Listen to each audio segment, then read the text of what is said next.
अस्सलाम वालेकुम everyone, you are watching doctor Amana Saeed. आज हम बात करने लगे हैं डैंड्रफ के ऊपर।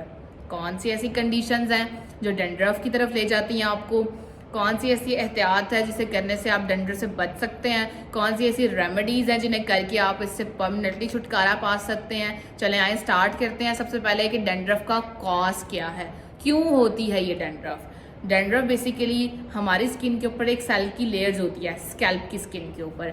उसमें हमारे सेल्स की जो लेयर होती है 1 मंथ के बाद न्यू सेल लेयर आती है। लेकिन अगर किसी वजह से, वो सारी वजह मैं आपको आगे बताती हूँ, अगर वो सेल की लेयर मैच्योर नहीं हो पाती, 1 मंथ से पहले ही वो शेड ऑफ करती है, उतर जाती है और डैंड्रफ की शक्ल इख्तियार कर लेती है। इसकी मुख्तलिफ वजूहात हैं। सबसे पहली और मेन वजह यह है कि हमारी बॉडी के अंदर 2 तरह के गदूद पाए जाते हैं। एक वो जो पसीना पैदा करते हैं, दूसरे वो जिनसे ऑयल यानी कि तेल निकलता है।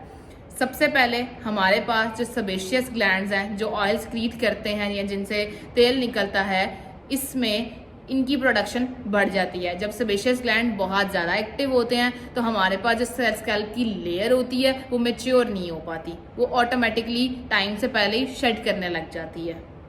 इसके अलावा अगर आपकी डाइट के अंदर शुगर का कंटेंट बहुत ज़्यादा है या बॉडी का इंसुलिन लेवल रेस किया हुआ है तो ये भी एक बहुत इंपॉर्टेंट और बड़ी मेजर रीज़न है स्कैल्प के अंदर डैंड्रफ की।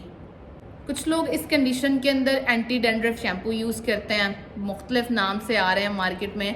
ये आपको टेम्परेरी रिलीफ तो दे देते हैं स्कैल्प की डैंड्रफ से, लेकिन परमानेंटली इसको क्योर नहीं कर पाते हैं। इसके अलावा अगर आप बहुत देर तक इन शैम्पू का इस्तेमाल करते रहते हैं तो ये आपके बालों को बहुत ज़्यादा ख़राब कर देते हैं, ड्राई कर देते हैं, डेड कर देते हैं।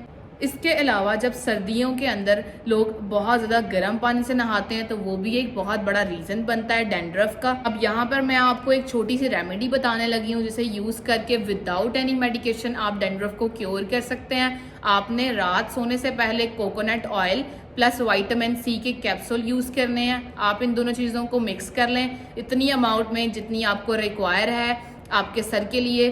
जितने भी आपको लगता है कि ये पूरे सर को कवर कर देगी, आप वो रात सोने से पहले लगाएं और सुबह उठकर दोपहर तक आप अपने सर को धो लें।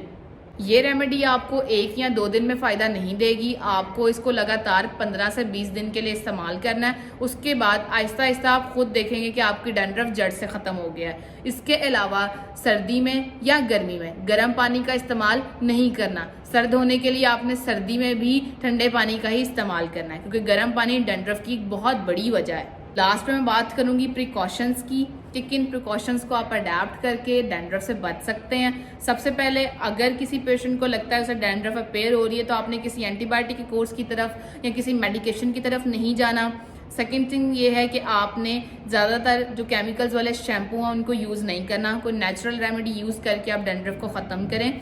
उसके बाद अपनी डाइट के अंदर अगर आप शुगर का इस्तेमाल ख़त्म कर देंगे या आहिस्ता आहिस्ता कम कर देंगे तो आप खुद देखेंगे कि आपका डैंड्रफ काफ़ी हद तक ठीक हो रहा है। और एक और इम्पॉर्टेंट चीज़ कि आपने अपनी स्कैल्प पर, अपने बालों पर हेयर स्प्रे या जेल वगैरह का यूज़ आहिस्ता आहिस्ता ख़त्म कर दें। ये भी एक रीज़न हो सकते हैं आपके बालों को डैमेज करने का। सो गाइज, ये सारा कुछ मैंने आपको बताया है डैंड्रफ के हवाले से कि कैसे आप इससे छुटकारा पा सकते हैं, क्या ऐसी वजह है जो आपको डैंड्रफ की तरफ ले जाती है। होप सो ये चीज़ें आपके लिए हेल्पफुल रही होंगी। इंशाल्लाह आपसे मुलाकात होगी अब नेक्स्ट वीडियो में। अपना ख्याल रखें। अल्लाह हाफ़िज़।